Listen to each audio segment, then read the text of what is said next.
Il celebre quotidiano britannico The Guardian promuove Vicenza, Bassano del Grappa, ma anche Nove, Lusiana Conco e Gambellara. Sono tutte località che vengono definite come antidoto al fenomeno dell'overtourism, il turismo eccessivo che riguarda in Veneto città come Venezia, Verona, Padova.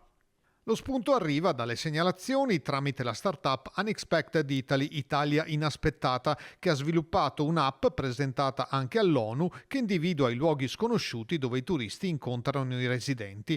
Nel pezzo uscito lo scorso sabato a firma della giornalista Liz Bolter vengono segnalate le località vicentine perché molto più godibili e ricche di luoghi di alto valore culturale, gastronomico e paesaggistico. Si cita Andrea Palladio e il suo Teatro Olimpico e la Basilica nel capoluogo, il Ponte Vecchio di Bassano, descritto come ponte coperto attorniato da edifici che si specchiano nelle acque del Brenta, con bar vivaci e negozi. Si citano la grappa, i formaggi tipici, i risi e bisi, i bigoli, la soppressa e il vino durello.